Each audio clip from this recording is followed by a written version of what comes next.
So I think we can start. Okay. Would you pray first, please? Виктор Иванович, я можу до вас звернутися, щоб ви благословили святое имя Бога и помолились, и наше общение благословилось. Боже ласкавий всемогутній, дякую, що в цей день можу, Господи, роздумувати над Словом Твоїм і бути в присутності дітей Твоїх і в Твоїй присутності. Тому прошу Твого благословення на це місце і на проведення цього семінару, Господь, благослови брата, який буде ділитися Словом Твоїм, Господи. Нехай на цьому місці прославиться Твоє святе ім'я, Бога, який вічною любов'ю нас полюбив. Слава Тобі, Господь, за все, по віки вічні. Амінь. Аминь. I've prepared 4 talks for today. У меня приготовлено 4 лекции на сегодня, But they're not of equal length. но они не равны по времени. So we will probably finish the first talk before we finish the first hour, and we will just go right ahead into the second talk. Мы закончим вступление, первую лекцию раньше, чем истечет 1 час, и мы сразу же начнем вторую тему. The first talk is just an introduction to the Synoptic Problem. Первая лекция – это введение в так называемую синоптическую проблему. In this talk, I'm going to introduce you to the standard view of the Synoptic Problem today. В этой лекции вводной я просто представлю проблему, как она описана в сегодняшнем дне. So I think we should introduce you, by the way. Before we introduce Synoptic Problem, you introduce problem of Ралф Смит. Это преподобный Ралф Смит, пастор церкви, реформатской церкви, которая называется Untitled Chapter. 34 года он живет в Японии, где является пастором церкви, и может быть и умрет там. So he will die there in Japan. I've already bought my grave. Да, он уже купил могилу себе в Японии. Okay? Нет. Нет, серьезно. Are you serious? Yes. About the grave? Да, это серьезно. Да. Человек посвящен Японии. Okay, so in this talk, we're going to think about what are the Synoptic Gospels, what is the Synoptic Problem, and what is the most popular solution today. Итак, в вводной лекции вы видите введение в синоптическую проблему, что является синоптическими Евангелиями, что является синоптической проблемой и какое наиболее популярное решение этой так называемой проблемы на сегодня. Okay, the term synoptic was first used by Johann Jacob Griesbach. Впервые термин синоптический был использован Иоганном Джейкобом Грисбахом. And the English word synoptic comes from the Greek word synopsis, meaning to see together. Английское слово синоптик происходит от греческого слова синопсис, что означает видеть вместе. Syn is with, optic is to see. Син это слово означает приставка с, а оптика это си. Синоптик. 1776, Griesbach published a Greek version of Matthew, Mark, and Luke, arranged synoptically, so you could see them together. В 1776 году этот человек, Джоганн Грисбах, он опубликовал греческую версию Евангелия от Матфея, Марка и Луки, и он организовал таким образом, что вы могли видеть их вместе, side by side. As you all know, Matthew, Mark, and Luke are very similar in structure and content. Вы, как, наверное, вы знаете, что Евангелие от Матфея, Марка и Луки, они похожи по содержанию и по структуре. This is Mr. Griesbach. Вот это мистер Джоганн Джейкоб Грайсбах. And you can see Matthew, Mark, and Luke. This is the story of the baptism of Jesus in Matthew, Mark, and Luke. Это на греческом языке история крещения Иисуса Христа, соответственно, из Евангелия Матфея, Марка и Луки. He was the first person in Christian history to do something like that. Это первый человек в истории христианства, который сделал нечто подобное. Matthew, Mark, and Luke tell the story of Jesus in geographic sequence. Матфей, Марк и Лука рассказывают историю Иисуса в географической последовательности. They begin with ministry in Galilee. Начинается со служения в Галилее. And as you know, many of the same healing stories are found in Matthew, Mark, and Luke, all three. Как вы знаете, многие истории исцеления, они записаны во всех трех Евангелиях. And then Jesus withdraws to the north, and that's where Peter confesses that Jesus is the Christ. Затем Господь Иисус удалился на север, где Петр исповедует Его как Господа и Мессию. Then they record Jesus' ministry in Judea and Perea on the way to Jerusalem. Потом описывается служение Иисуса Христа в Иудее и в Перее на пути в Иерусалим. And then finally Jesus' ministry in Jerusalem. Ну и в конце концов, в финале описывается история служения Иисуса Христа в Иерусалиме. As you all know, John's story is very different from Matthew, Mark, and Luke. Как вы знаете, Евангелие от Иоанна, история, описанная в Евангелии от Иоанна, очень разительно отличается от того, что записано в Матфее, Марке и Луке. John's gospel focuses on Jesus' ministry in Jerusalem. Евангелие от Иоанна фокусируется на служении Иисуса Христа в Иерусалиме. John tells us of Jesus coming to Jewish feasts. Иоанн говорит нам, что Иисус пришел на иудейский праздник. And John does not talk about demon possession. На иудейские праздники. И Иоанн не описывает истории с одержимыми бесами. And John includes lengthy, intimate conversations between Jesus and individuals. И Иоанн включает в свой рассказ вот эти описания близких общений между Иисусом и какими-то личностями. Like Nicodemus, Как, например, Никодим and the woman at the well. и женщина у колодца. У колодца, в смысле, у источника воды. The synoptic problem is not a problem with the Gospels. Синоптическая проблема – это не проблема с Евангелиями. The problem, and I put it in quotation marks, is our attempt to account both for the remarkable similarities and for the surprising differences that we encounter in Matthew, Mark, and Luke. Проблема в кавычках – это наши попытки прочитать описание и увидеть и значительную схожесть, и удивительные различия, которые мы встречаем в Евангелиях от Матфея, Марка и Луки. In other words, the problem is with our understanding. Так вот, другими словами, проблема с нашим пониманием Евангелия. And in the post-Enlightenment West, it's often a problem of imposing Enlightenment standards on ancient literature. И в свете после возрожденческой эпохи Запада часто заключается в том, что люди пытаются навязать стандарты просвещения на древнюю литературу. That is an unenlightened procedure. И это не просвещенная процедура. Слово просвещение понятно? Это эпоха. Okay, the synoptic problem has at least 5 dimensions. Итак, синоптическая проблема имеет, по крайней мере, 5 измерений. First is the apologetic dimension. Первое – апологетическое измерение. Non-Christian critics have attacked the synoptic gospel since the time of the early church. Нехристианские критики нападают на синоптические Евангелия со времени ранней церкви. Celsus is the first person to have attacked Christianity partially on the basis of what he saw to be contradictions in the Gospels. That's around AD 180. Цельс был такой человек, не тот, который придумал температуру измерять, а Цельс это был человек, который нападал на церковь, на Евангелие и критиковал их. И он известен со времени 180 года после Рождества Христова. So the apologetic dimension is an attempt to answer non-Christian critics of Christianity. И апологетическое измерение пытается ответить на вот эту критику со стороны нехристиан на Евангелие синоптические. There's a historical dimension. Есть историческое измерение. We speculate about when and how these stories were written. Мы спекулируем по поводу того, когда и как эти истории были записаны.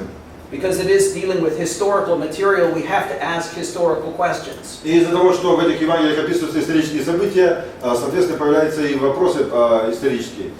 There's an expositional dimension. We seek to understand and explain the gospel stories. Экспозиционное измерение.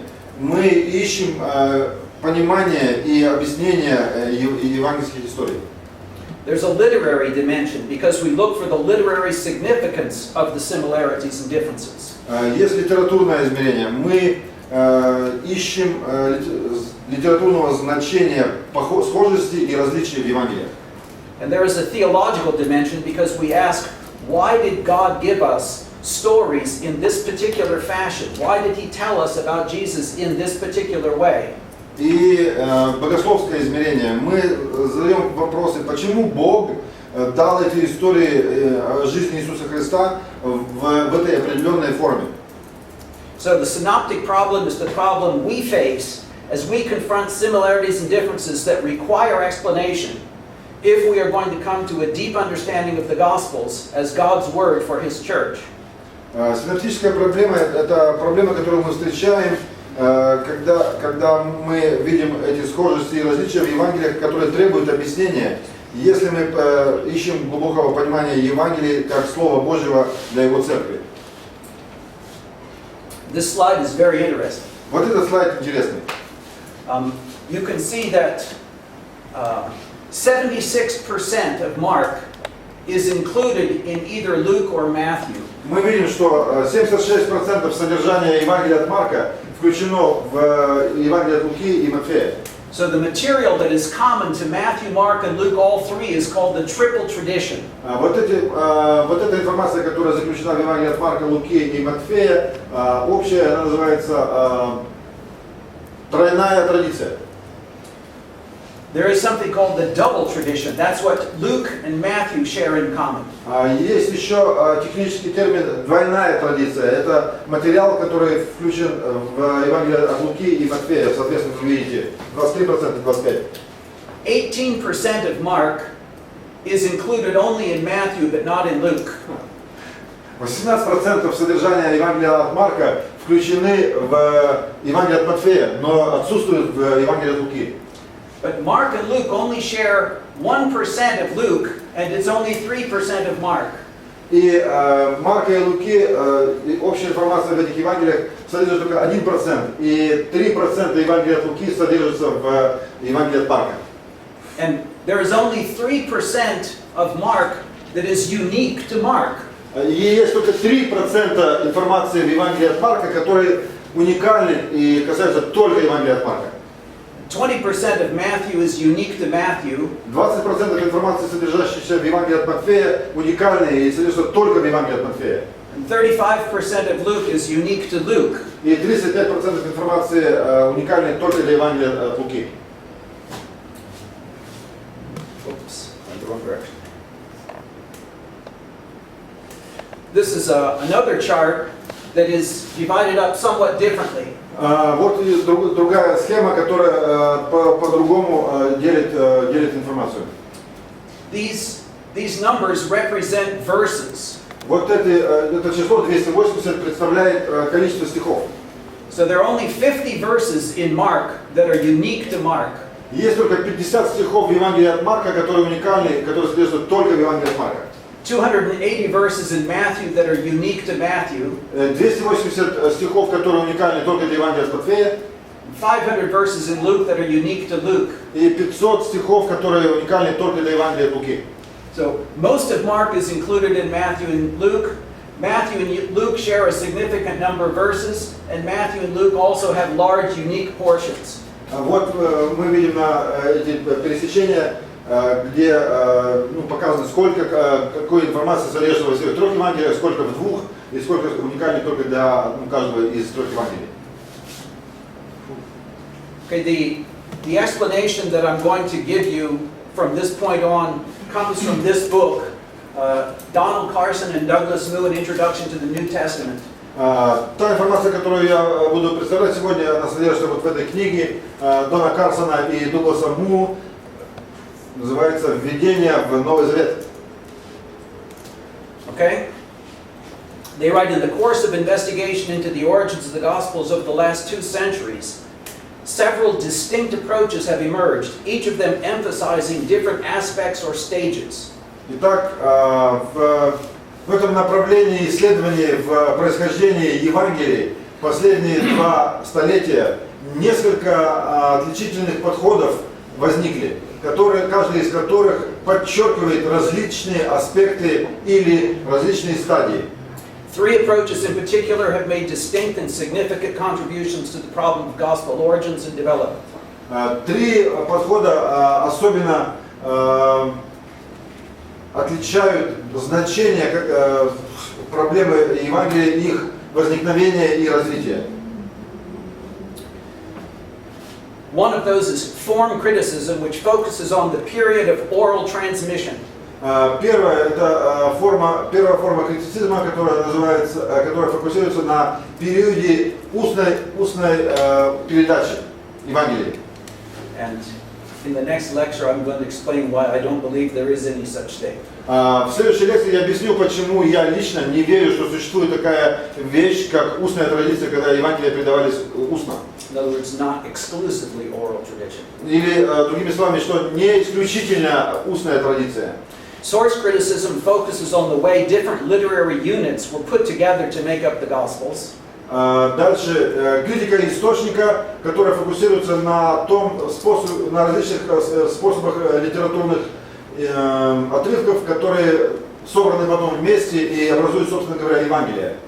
And then redaction criticism focuses on the literary and theological contributions of the authors of the Gospels. И дальше идет редакционная критика, которая фокусируется на литературной и богословской составляющей авторов Евангелий. Okay, these methods correspond generally to the three stages mentioned by Luke in his introduction, yet they are not mutually exclusive. Most contemporary gospel critics employ all three simultaneously in what is called traditions analysis or tradition criticism.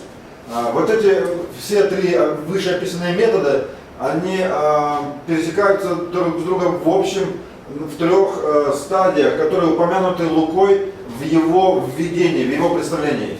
И тем не менее, они еще и не взаимно исключающие. Большинство современных евангельских критиков или критиков Евангелия задействуют все три одновременно в том, что называется сейчас традиционный анализ или традиционный критицизм, традиционная критика. It's a technical kind of language. Yeah. It's boring. This is from Luke chapter 1. Итак, вот из Евангелия от Луки, 1 глава. Inasmuch as many have taken in hand to set in order a narrative of those things which have been fulfilled among us. Поскольку многие уже записали эти истории, события, которые происходили среди нас, these words in Luke sort of correspond to the second stage, source criticism. Вот это введение, этот текст как бы соответствует второй стадии критика источников.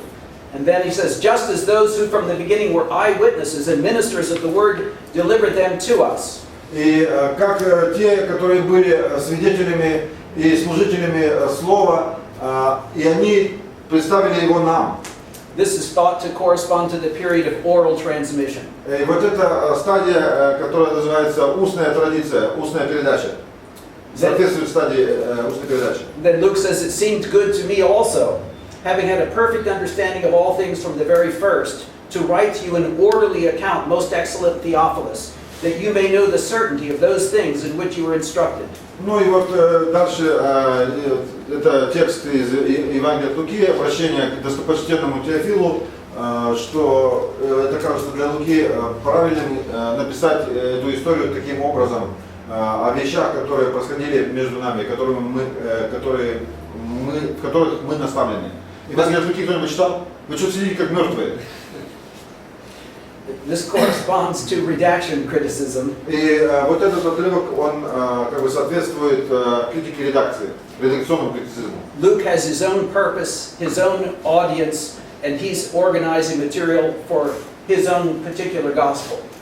И у Луки были как бы свои источники, у Луки были свои цели, у Луки была своя аудитория, к которой, собственно говоря, он обращался, и это все и сформулировало Евангелие от Луки таким образом, как мы его видим. There are four main approaches to the origins of the Gospels. This is all coming from Carson and Moo. Есть четыре основные подхода к происхождению Евангелий. Они взяты или описаны в книге Карсона и Му. In 1771, Lessing published a theory that said that Matthew, Mark, and Luke are dependent upon one original gospel. Вот в 1771 году человек по фамилии Лессинг представил такую идею о том, что все три Евангелия использовали один общий источник. Herder in 1797 published a theory that said that the Gospels are commonly dependent upon oral sources. Человек по фамилии Хердер в 1797 году опубликовал такую идею о том, что все три Евангелия сильно зависели от устных источников. Schleiermacher in 1832 published a theory that said they're commonly dependent upon various written fragments. И Шлейермахер в 1832 году написал следующую идею, опубликовал, что все три Евангелия имеют общую зависимость на некоторые уже написанные источники, от некоторых уже записанных источников. Today, most people believe that the gospel writers depended upon one another.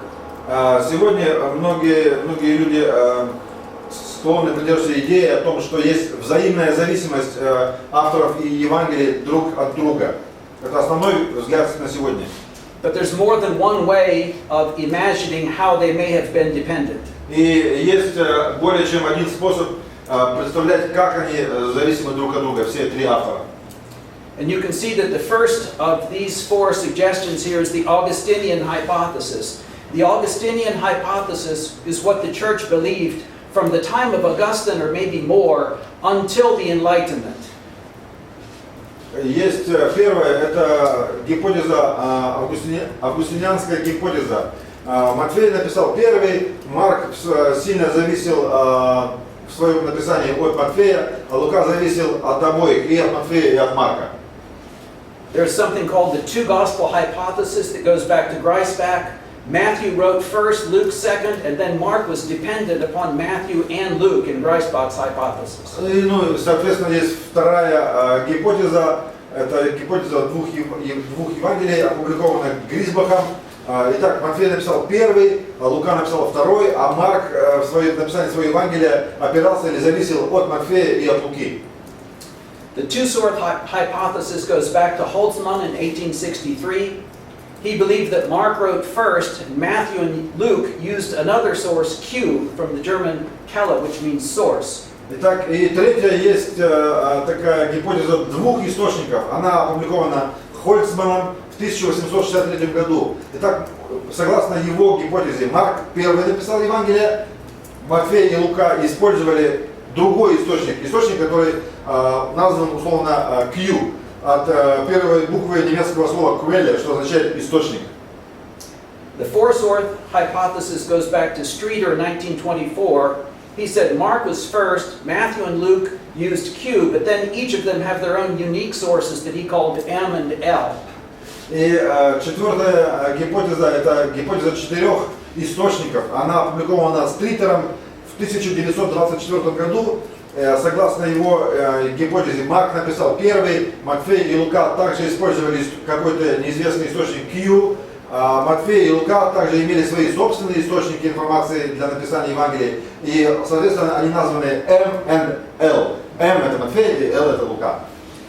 Q is a purely imaginary source that nobody has ever found a document that corresponds to Q. Вот этот вот источник Q, на который ссылается вот в гипотезе номер 3, это полностью идея, которая не имеет никаких реальных оснований, никаких документальных или исторических подтверждений. Это просто такая воображаемая идея. Люди предположили, что существовал некий источник Q, из которого потом вытекли, собственно говоря, все три Евангелия. Okay, so the two source looks something like this. Matthew and Luke both borrow from Mark, and they borrow from Q. Вот эта стандартная гипотеза двух источников. Марк опирается в своем Евангелии на Евангелие от Матфея и Луки. Эти ребята, Матфей и Лука, используют вот этот никому неизвестный воображаемый источник Q. Streeter even thought he could tell you how many verses from each gospel came from what source. И Стритер даже посчитал, сколько текстов, сколько стихов взято оттуда или оттуда, и вот он сопоставил и сделал такую невероятную работу.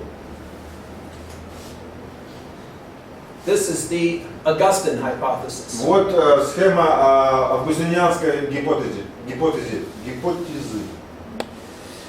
Matthew himself is an eyewitness, and he has other eyewitness sources. I'm going to talk about Matthew's notes. Mark was working together with Peter. He had Matthew to look at, and then Luke has eyewitness sources, and he's looking at Matthew and Mark both. Итак, как эта схема описана? Матфей был сам свидетелем, потом он еще брал какие-то заметки Матфея, и от Матфея зависел Марк. У Марка также было свидетельство Петра, и Лука взял с источником каких-то свидетелей, которые сами видели происходящее, и также он опирался на Марка и, соответственно, опосредованно и на Матфея. Okay, that's the end of the first lecture. Wow! Yes, we did it. Это конец первой лекции, это введение. Дальше будет все страшнее. Не, я шучу, на самом деле.